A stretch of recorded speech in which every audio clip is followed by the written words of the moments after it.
What's going on, guys? Welcome to another episode of Hustle with Julian. I just wanted to go over a quick video real quickly to show you guys how I raised my credit score about 100 points in 1 year. There's some people who do it faster, there's some people who do it slower. This is just my experience, and I hope that you guys can learn something from it. Just a couple points right off the top. If you have money, two ways that you can improve your credit are going to be pay off your credit cards. Now, not everyone has the money to pay off their credit cards, right? Or a lot of people would have better credit right now. If you have the money and you can afford it and it's not gonna, make you miss a meal or miss your rent, I would suggest paying off your credit cards. The reason why, for those of you who aren't familiar with credit, or maybe you're just starting or something like that, you want low utilization rates. So what that is if you have a $1,000 limit and you're using $100 on a credit card, then you're using 10%, right? Which is a good rate. Anything below 30 is pretty solid, but if you can get it at 0, that's even better.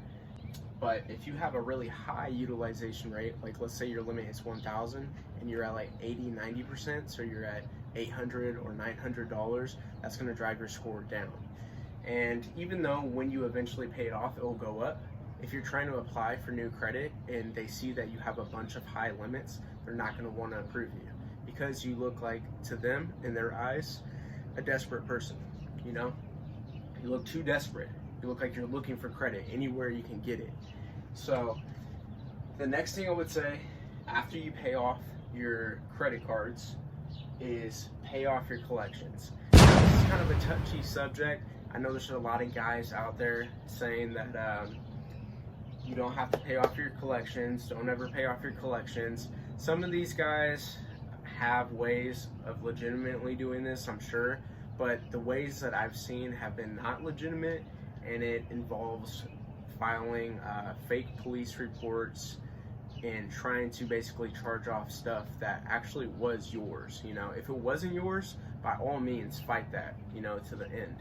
But if it was yours, I think taking responsibility is a good lesson for you and yourself, and taking responsibility as an adult. But also it just clears it right off the bat, and you don't have to worry about it later coming back. I applied for Lexington Law once before. I didn't have great results with them. They did get one thing removed from my credit, but a month later it came back onto my credit. So if you're trying to get a quick fix, that short-term solution may work for you, but if you're looking for long-term to actually have good credit, then you're just gonna probably want to pay it off just to get it done and out of your face, and over with, basically. So two things: if you have money, it's pay off collections and pay off your credit cards. Now, if you don't have money, there's also two other options that work, and all four of these things I have done, okay? But when I didn't have the money to pay off my credit cards, I stuck with these options right here on the right side. So the first option is if you have late payments. If you don't have late payments, you're great. Don't ever get a late payment, because it's never going to be worth it. If you have to rob, kill, or steal, do whatever you got to do, to make that payment, that minimal payment. Because really, at the end of the day, what's a minimal payment? $20, maybe $50. You should be able to get that. If you don't have that money for whatever reason, let's be real. You can ask somebody, or you can even start a car wash or whatever you have to do to make it happen. Sell your shoes if you got to, because having a late payment is one of the hardest things to get off your report, and it's one of the most hurtful things. A huge impact on your overall credit score is going to be your payment history, on-time payments. And even if you just miss a few, it really hurts your percentage. You can go from 100% to 90% real quick, and that's only missing maybe 5 to 10 payments depending on your past credit history. So if you haven't missed a payment, never miss a payment. What situation you're in, never miss a payment. But let's say you're not that fortunate like I was, right? I didn't have somebody to explain the importance of making your payments on time. I didn't realize how important it was. I knew it was important, but I just thought, oh, whatever, I'll deal with it another time. I was super stressed at that time in my life, and I basically, made excuses and justified it in my head, even though it wasn't the right thing to do. So if you're like me and you have your reason for having late payments, what you want to do is make goodwill letters. So this is not going to work on the first try. You're going to have to send out multiple letters. You're going to have to send them, every 2 to 4 weeks, right? Minimal. And you're going to have to just consistently keep on sending them. Some of them are going to get sent back. It's going to be a bad address. Sometimes people aren't going to, even open them. They're going to get thrown away. But the whole point of it, through repetition, is to eventually get it in that one person's hands that's going to read it, that's going to relate to you, that's going to feel your pain, feel sympathy for you, and feel empathy for you. And they're going to, make things happen to help improve your situation. Okay, so that's all it's about. It's about repetition and getting that letter in the right person's hands. Now, this I've sent out probably, I would say, around 50 to 100 letters. I don't know for sure right off the top of my head, but I would say an estimate about 50 to 100 letters. Now, these letters have gotten 5 late payments removed off of my account. I have a total of 9.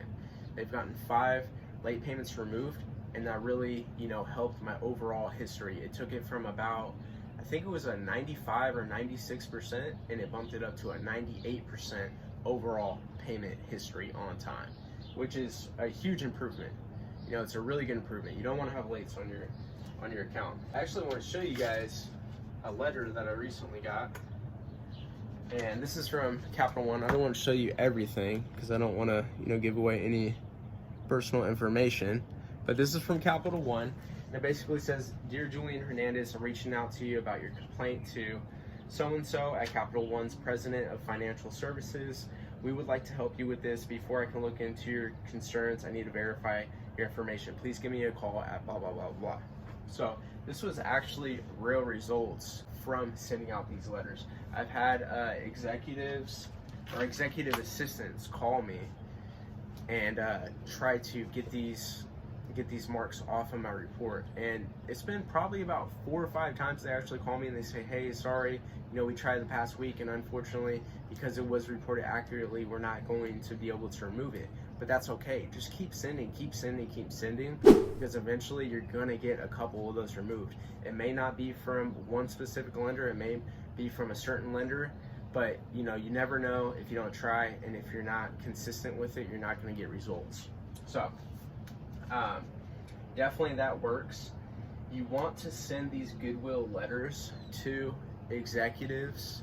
Let's say, for example, it's Bank of America, right? You want to find who the executives are at Bank of America, write their name down, find their address. Some of them have email addresses, some of them have phone numbers. You can Google all this information. I was able to find it and reach out, and I actually had people call me back and try to help me, and some of them were able to help me. So goodwill letters are definitely a huge benefit, and over time they can make a huge difference for you. So I'm going to give you guys for free a template. I actually paid into a program for about $50 to get this template, and it kind of just lays out a structure for you. You fill it in with your own personal information, but I'm going to read this to you guys real quick so you have an idea of what to write in your goodwill letter. You always want to come off thankful. You always want to come off appreciative of them doing business. You never want to come off in a negative way, because then no one's going to want to help you, No one wants to deal with a complainer, a whiner, or somebody who's just bitching. So this is my letter. And this was to Wells Fargo. So it goes, "Dear John, I have been a Wells Fargo customer since 2016, and during that time, I have enjoyed my experience with Wells Fargo greatly. I am writing to see if you would be willing to make a goodwill adjustment to your reporting to the 3 credit agencies. I have 1 late payment on the above reference account that dates to 2018. Because of my exceptional payment history since then, I would like to consider removing the negative payment from my credit report." At the time of the late payments, I was in the process of changing jobs. My father had passed away, and I was sleeping in my car on and off to make ends meet. It was a very stressful period in my life, being that I was only 23 years old. I say that not to justify why the payments were late, but rather to show that the late payments are not a good indicator of my actual, credit worthiness. I'm looking to buy a home for my mother and hope that Wells Fargo is willing to work with me on erasing the marks from my credit reports. I have been a very happy customer in the past and hope to continue a long relationship with Wells Fargo. With today's credit industry being so competitive, I know how important it is to maintain relationships with customers. Wells Fargo has been exceptional in my book. So far, I highly recommend it to all my friends and relatives. I hope that you will deeply consider my request and prove once again why Wells Fargo is heads above the rest. I look forward to your reply. Happy holidays and God bless. Sincerely, Julian Hernandez. So that's super simple. All that is real stuff that happened to me. You don't have to have some crazy story. You know, it could be your real life, situation. Maybe you're a struggling college student. Maybe someone near and dear to you passed away. Maybe you're homeless. Maybe you're asleep in your car. Maybe whatever your situation is. Everyone has a story, So just basically, tell your story. Tell them what happened and how it's not a true reflection of your credit worthiness, right? So that pretty much covers Goodwill letters. I would say, keep sending them. Use the template. If you can't think of something better yourself, use the template and just fill it in with your own story. Google the executive's info and the bank headquarters to send. I would say you want to send it to probably at least 5 different addresses, or 5 different people within the address if they're executives. And you could, like I said, you can email, you could send letters, and you could even make phone calls. I haven't done phone calls, just emails and letters pretty much so far, and it's worked for me. So the last one that helped me boost my credit score 100 points in 1 year was called